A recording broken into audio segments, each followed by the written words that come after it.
Stop the cap. This is why Western men are walking away from Western women. So apparently, there's this trend on TikTok or Instagram. I don't know which one, but but from what I've seen, white women are being asked, would they rather be alone in the woods with a bear or be, alone with a man? And most of the women are saying that they would rather be with, a bear. The idea that men are dangerous and they're rapey and that, women have to, protect themselves or always be on alert because of, men, right? So right off top, you already know where this is going. This is going into the, men are dangerous, inherently dangerous, and men are problematic, and we need more wokeism to, discuss, the problem of men in the patriarchy and all that shit, right?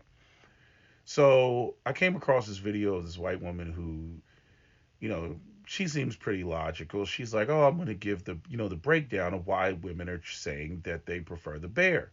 So then she goes and counts off the number of bear attacks that have happened to women, right? Despite the fact that women don't just trail off in the woods unless they're living in like Alaska or something like that. And then she counts off the number of women who have been murdered by men, which was something like 44,000, right? This includes just all, women in America, all different racial backgrounds, whatever, that have been killed in America by men, right? And she goes, I thought she was going to at least say a year, but she actually goes over a window of time, like from like, I don't know what year she said, but there's like, let's say like 2012 to like 2024, right? So instead of giving us the number per year, she gives us 44,000 in this huge, time span. I don't know if she did that specifically with, the Bears, but whether you want to go individually with the Bears per year or the Bears over time, women are not interacting with bears in the woods. So obviously the number is going to be um, obviously the number is going to be lower, right? And this is what I talk about with like even black women in there. Black women are killed every 5.5 hours, right? Which comes out to like, what was the number? I think it was like, what was the number? It was somewhere. I think it was almost 1,600 women, something like that. 1,600 black women a year killed by black men specifically, right? And they go and see they're dangerous, right? Completely. Here's the problem with the way that women will do this type of math: is it completely ignores the other like 99% of the male population that don't engage in murder, because it's literally that. When you take, and then it also ignores the overall general population, and dividing the number of women killed by men or killed no, yeah, just killed by men divided by the total number of women in the population, and then you see how unlikely it is. So you're literally arguing about how dangerous men are based off of the less than 1% of women who are killed, right? Like even when it comes to just white women, there's I don't know what the I shouldn't even do that because I don't even know what the number of specifically white women are killed per year. You know what I mean? But I think there's something like, what is it? What would that be, like 110 million white? Because there's 220 million white people in this country. So let's just say there's 110 million white women. And whatever number you come up with, let's say that white women, since they're the majority of the country, let's just say that they're half of that number, right? Because obviously they're like 5 times the population of black women. Let's just say they're half of that number. So 20,000, right, divided by uh uh what is it? 20,000 divided by 200, no, 110 million, right? And what is the fraction that you're going to get? I don't have the calculator in front of me right now, right? So it's extremely unlikely that a woman is going to be murdered. It's highly unlikely. But yet all they focus on, these women focus on, is like, oh, the raw number, like the actual fact that it happens. And let me show you like how flawed and fucked up this logic is, right? Because I can take the same logic and apply it to I think it's called filicide or infanticide, which is the killing of children. Because as we know, as these women are saying, well, men kill us, right? And I'm like, yeah, but you're in proximity, to men. You don't interact with bears on a regular basis. You interact with men on a regular basis, right? And I'm not saying that, it's okay for men to, kill women and delete women and all that other shit. But my point is the same logic can be applied to small infants. Because statistically speaking, with postpartum depression and other forms of female psychosis, okay, the most dangerous period for a child is when a child is a, small child, I think under the age of 7, and goes off and, excuse me, when a child is under the age of 7 and is in the proximity or custody of their mother, right? You don't hear that about men. You don't hear, postpartum depression for men and then them going off and doing some wild shit and killing the children. You don't hear about that. One of the things I found a report, if I could find my damn phone, in one of the reports that I was looking at, and I'll put the link in the description box. It discussed like women um, uh, harming children to get back at the man for cheating. I was like, damn, you gonna take that out on the kid? And that reminds me of that woman when she went to jail, by the way. But the woman who took what was it, a cigarette, and she burnt it into her infant daughter because she was mad at the father because I guess he left her for another woman or something like that, right? You got who was the woman who drowned her 7 children in the bathtub? Something Yates, Andrea Yates, or something like that. I mean, the whole this report goes through a whole bunch of cases, but you know, women, being the having custody, being the primary caretakers, right? And I'm saying not that men don't kill their children, but be it the fact that something like over 80% of men don't have, I think it's over 85% of men don't have custody of their children in the event of divorce or splitting, or in the case that the man was never married to the woman has custody, right? And so to sit there and make a comparison and say, well, women kill children more than men do. Women kill small children more than men do. The most dangerous place for a child to be is around, their mother, right? which completely contradicts, all of the nurturing talking points that women want to make about how, women are just naturally the better parent, right? If I sat there and made these sorts of arguments, right, women would quickly say, well, men are not even around their children enough in order to inflict harm on the child because they don't have primary custody. I'm like, exactly, bitch, exactly. You do have to be around something in order for certain things to happen. And the more you're around certain situations, the more you drive, the more likely you are to get in a car accident. The more you fly in a plane, the more likely you are to get in a plane crash, right? I remember I had this argument with somebody like a while ago, when they were trying to talk about gun control, and they were like, well, that you're more likely to use that gun on yourself or get shot with a gun if you're a gun owner and you have a gun in the house. No shit, Sherlock. No shit, because if I obviously don't have a gun in the home, then the way of me harming myself with a gun that's not there and doesn't exist is very unlikely. And I started making a joke, and I was like, yeah, and getting in an argument in the kitchen, next to the freaking, I don't know what you call that damn thing, the damn thing that holds all the knives. You have a 200,000 or a 2,000% chance increase of being stabbed, right? Because you're having an argument right next to the knife block. That's what it's called, right? Or, if you're a guy and you're getting an argument with your pregnant girlfriend in the parking lot while she's behind the wheel, you have a 1,000% chance of being run over, right? Right? Because you're in that scenario, you're in that situation. She's behind the wheel, she's pregnant, you're upsetting her, you know what I mean? She's going through her emotional shit, and you sitting there saying, that's why I fucked that other bitch. Nigga, you got a 1,000 times greater chance of getting run the fuck over. You know what I mean? So these are nonsensical.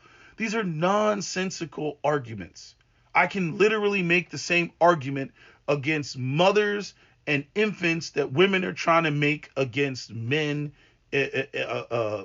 towards women, and violence towards women. Men are bigger than stronger than women.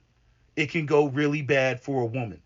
Women are bigger and stronger than children. It can go really bad for a child.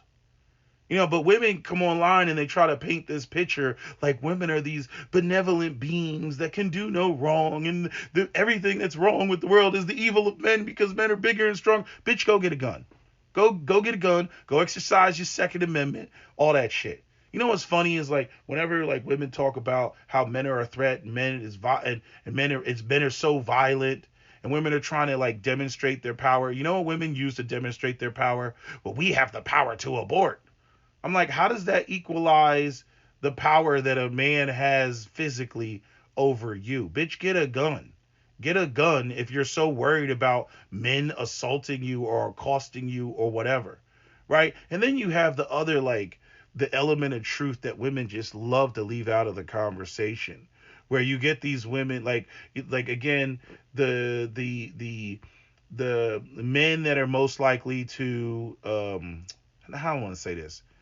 The women know, the women who end up being victims know their attacker, right? And some of that I can say, oh, that's totally not a woman's fault. She didn't know this guy was a creep. But then there's other aspects when you're looking at that. It's like when I, especially when I look at the black community, I look at like how a lot of women like bad boys and thugs and ooh, it's danger, ooh, it's exciting, and they go out here and get these unstable guys, and then they go and they get, killed by these unstable guys. I don't know what's going on in the white community. We saw that situation in Ohio where he killed all the roommates and all that stuff, right? These like serial killer types. I don't know how much we have that in the black community. Like we don't see like a lot of the serial killer Poindexters. I know that they exist, but we don't really see that a lot. We see women getting, deleted by, their gangster boyfriend with 3 felonies, and they got into an argument and he pulled out and shot her or some shit like that. I don't know specifically what's going on in the white community with white women, and whether you guys are, dating the American Psycho type of dude, but it's, there is an aspect of, women allowing these men, into their lives. And nobody wants to have that discussion because women have all different various things going on in their head as it pertains to why they're attracted to a particular person. And there's guys like the women. I need you to understand this. There are guys as men. There are men, not necessarily in our friend groups, but men that we see as men that give us the heebie-jeebies. And some of you all will, while we're sitting there going, man, that motherfucker makes me feel uneasy, you all will look at the same dude, the nigga that doesn't blink. You all will look at the same dude with the wide eyes, right, looking all paranoid, and be like, oh my God, he's so fine. Oh my God, he's so sexy. Oh my God. And we sitting there going, he gives me the heebie-jeebies. Then when something happens, right, because our spider senses were tingling, right, and we hear that he did some wild shit, we not surprised. He gave me the heebie-jeebies. I don't know what it's like to be a woman. I don't know what it's like to be a woman that's attracted to someone or something that can literally, take my head off or take their head off if I was a woman, right? Like I have dated women as short as 4'11", okay? And I am well over 6 foot, and it's like, women will sit there and they'll be attracted to, a man that's literally, twice their height, and freaking, you know, 200 pounds, no, more than that, 200 pounds, 230 pounds heavier than they are, right? And then talk about how men are inherently dangerous. I'm like, apparently their danger and their physical size and them being taller and bigger and stronger, that's what attracts you to them. Now, I'm not saying it's okay for a man to, violate a woman and put hands on a woman, right? Like the part that kills me about women in some of these arguments is, like, men have mothers and sisters and nieces and daughters. Like, we have women we care about in our lives. And, again, as the one chick, I forget who did the video, but as she talked about, you know what I mean? You got, especially in the black community, you got black men killing each other all over the black community over because some black woman was running her mouth.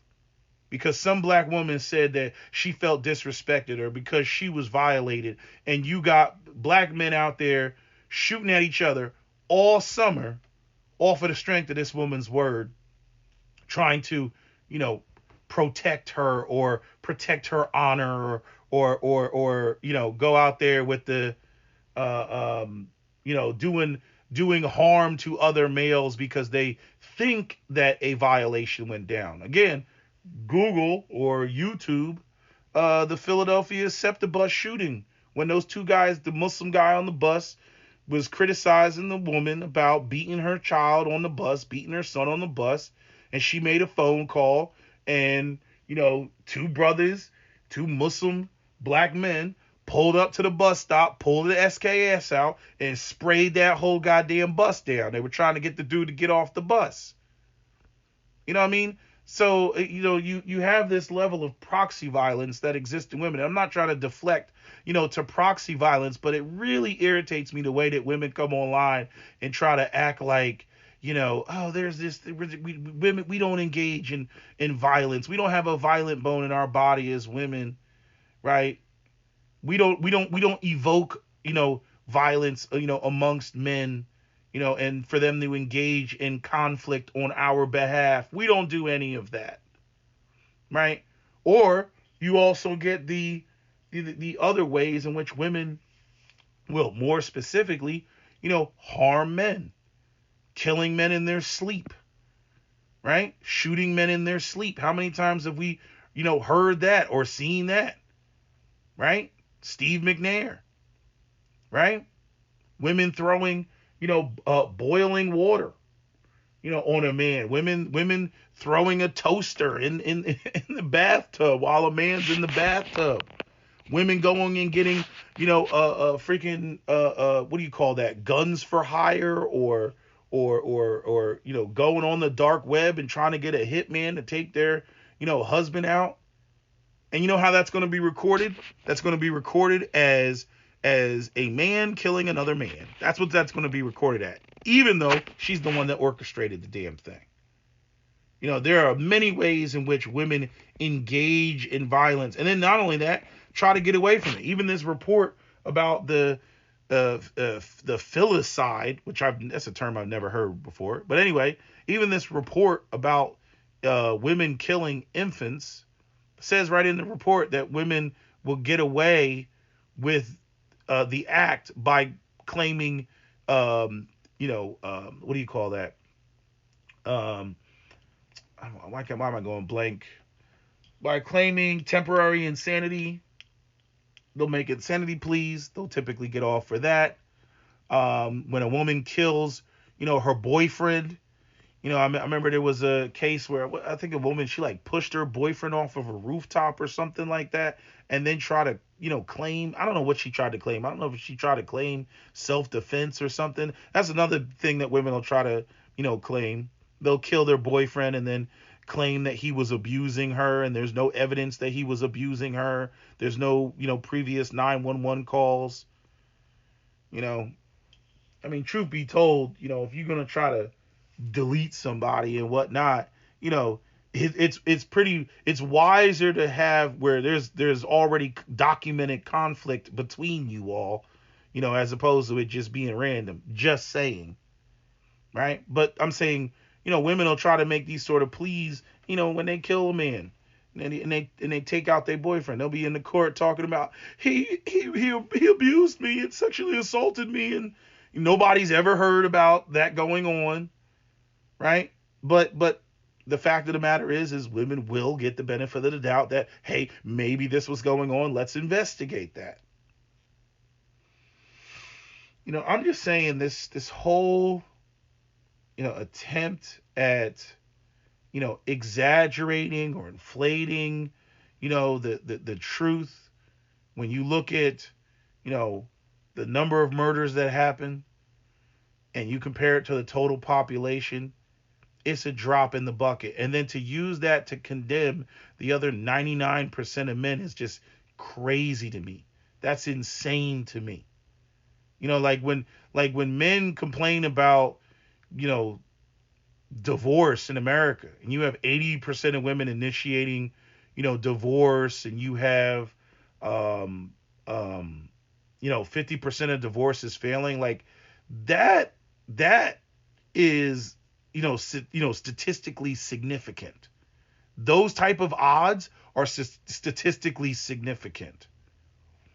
The odds of being murdered are not statistically significant when you look at the entire population. The odds of getting divorced are statistically significant. Now, granted, I don't want to equalize divorce versus murder, but I'm just saying, can we please put some context on the likelihood of an event happening? But that's not what we get. What we get is, women, screaming rape and pillage. Anyway, like I said, if you want to play that game, and women are safer to be around a bear than to be around, a man. Well, I'm gonna play the game that small children are safer being around their dad than they are being around their mom. That's my video. SWP out. Don't forget to comment, share, like, and subscribe. And just to make sure I'm not talking any bullshit, let's go through this. So here's 10 high-profile cases where mothers were convicted of killing their children in the United States. Andrea Yates in 2001. Andrea Yates drowned her 5 children in the bathtub in their Houston home. She was later convicted of murder but found not guilty by reason of insanity. Susan Smith in 1994. Susan Smith strapped her 2 young sons into their car seats and rolled her car into a lake in South Carolina, drowning them. She was convicted of murder. Diane Downs, 1983. Diane Downs shot her 3 children, killing one and severely injuring the other. She was convicted of murder and attempted murder. Casey Anthony in 2008. Casey Anthony's two-year-old daughter, Kaylee Anthony, was reported missing in Florida after a highly publicized trial. Casey Anthony was acquitted of murder charges but convicted of lying to law enforcement. Mary Beth Tinning was convicted in 1987 of smothering her 9th child, Tammy Lynn, to death.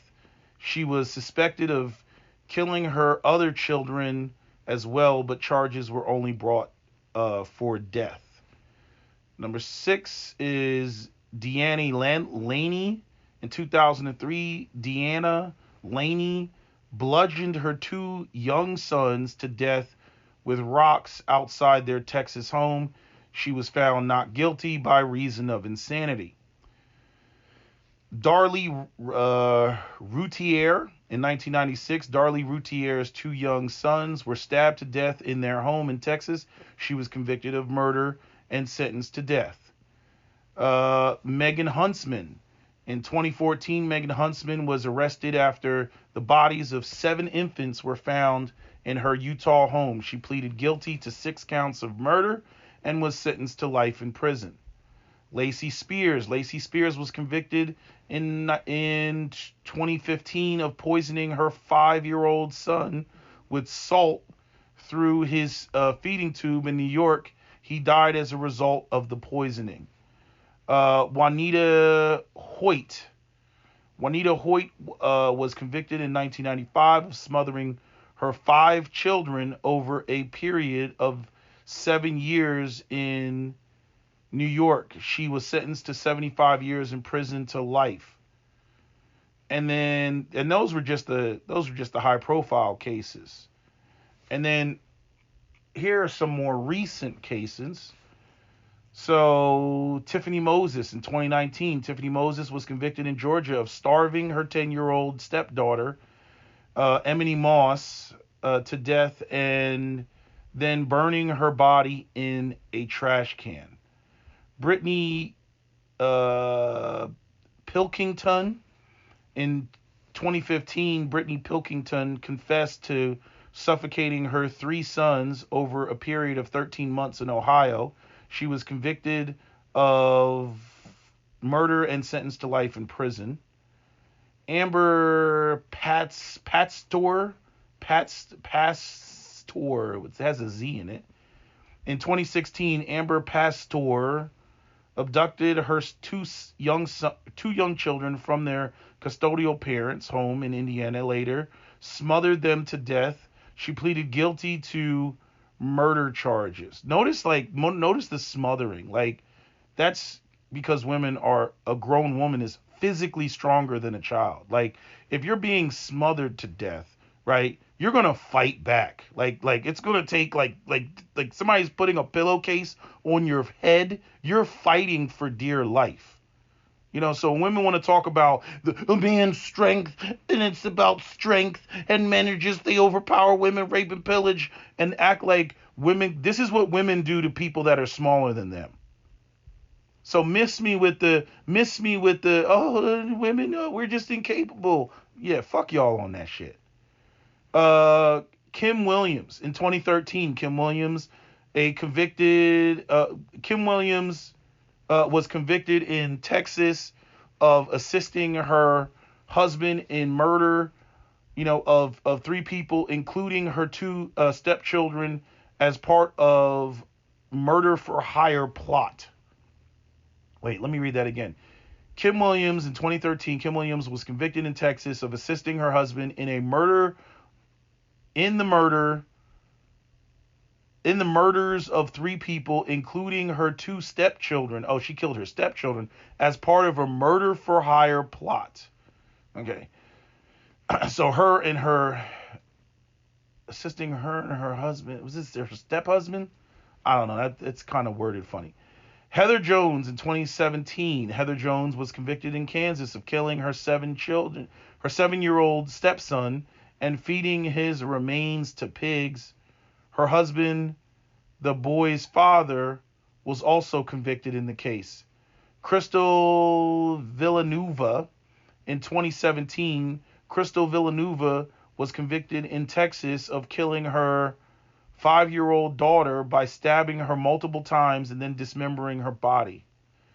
Jodi Arias in 2013. Jodi Arias was convicted in Arizona of killing her ex-boyfriend Travis Alexander, although not a case of filicide. The case received significant media attention due to the violent nature of Arias' inconsistent accounts of events. Jessica McCarty, 2019. Jessica McCarty was convicted in Texas of fatally shooting her 2 young daughters before attempting to take her own life. She survived and was sentenced to prison. Christy Sheets. In 2016, Christy Sheets fatally shot her 2 daughters, aged 17 and 22, in Texas before being killed by police. The motive for the killing remains unclear. And then Tanya Couch in 2016. Tanya Couch was convicted in Texas of endangering a child after she fled to Mexico with her son, Ethan Couch, who was on probation for a drunk driving crash that killed 4 people. Although not a case of filicide, it attracted significant media attention. So if it's not a case, why isn't it on my list? Get that out of my list. And then, yeah, that was that case of that affluenza shit.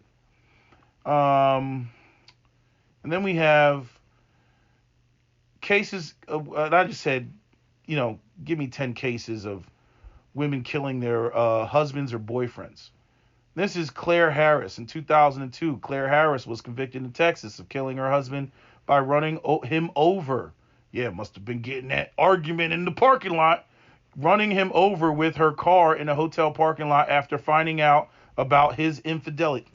I'm Nigga Damas. What did I tell you? What did I tell you? 1,000% chance increase. You gonna get in an argument and your girl's behind the wheel. And she's pregnant, even though she's not pregnant in this situation. But nigga, you was cheating? Nah, you getting run over. Stacey Castor, in 2009, Stacey Castor was convicted in New York of poisoning her husband with antifreeze and attempting to frame her daughter, for murder. Damn, you gonna kill your husband with antifreeze and then try to pin it on your daughter? Yo, that's cold. Jodi Arias in 2013. Jodi Arias was convicted in Arizona of killing her ex-boyfriend, Travis Alexander, by stabbing him multiple times and shooting him. Amber Hilberling in 2013. Amber Hilberling was convicted in Oklahoma of pushing her husband out of a high-rise apartment window to his death during an argument. Oh, so she pushed him over the balcony. Damn. Wait, out the house. What was he, sitting in the window? Out the window? She was like, yeah, come here. I want to show you something. Look down there. And she just pushed him from the behind. Like, how did that work? Mary Winkler. In 2007, Mary Winkler was convicted in Tennessee of shooting her husband, a pastor, with a shotgun while he slept in their home. You see the opportunity. Yeah, a woman's not going to beat you on a one-on-one, but she's going to, she going to wait till your ass falls asleep. LaShawn Harris. It sounds like a dude's name. Anyway, in 2005, LaShawn Harris was convicted in California of drowning her 3 children in a bathtub after an argument with her husband. That's in the wrong category. That should have been the children category. Heather Mack. In 2015, Heather Mack was convicted in Indonesia of conspiring with her boyfriend to kill her mother while on vacation. Although not her husband, it involved a romantic relationship and resulted in her mother's death.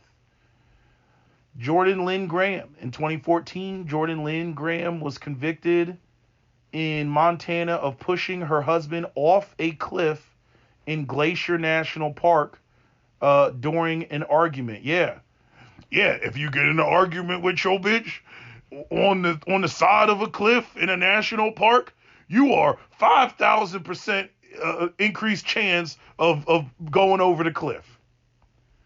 Dalia Dipolito in 2017. Dalia was convicted in Florida of hiring an undercover police officer to kill her husband. The plot was caught on camera during a staged crime scene. And then this is Kamia Hassel in 2019. Kamia Hassel was convicted in Michigan or conspiring with her lover, an Army sergeant, to kill her husband, who was also a soldier. They staged the murder to look like a robbery gone wrong. And I'm saying I could just keep this list going. Like I could just keep. Look, I'll just say, give me 5 more cases. I could just keep going. That's what I'm saying. Like I could go all day.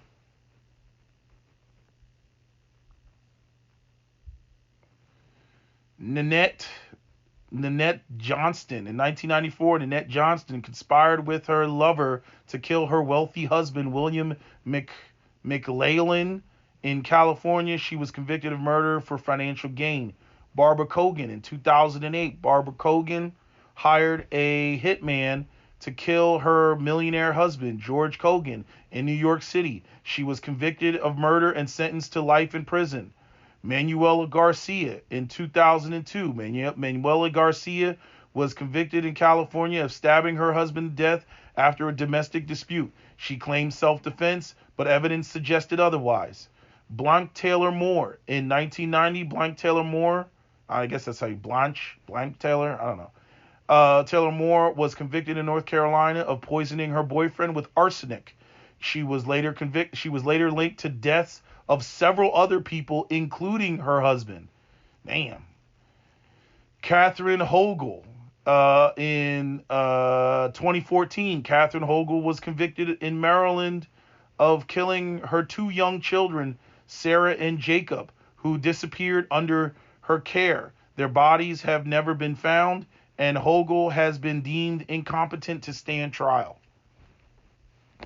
I could keep going. I could keep going. You know, I'm sick of this. Women are sugar and spice and everything nice, and men are just inherently evil. And we need to do something to reduce their numbers because men are the problem, and it's the patriarchy. And man, fuck y'all bitches. Seriously. Anyway, that's my video. SWP out. Don't forget to comment, share, like, and subscribe.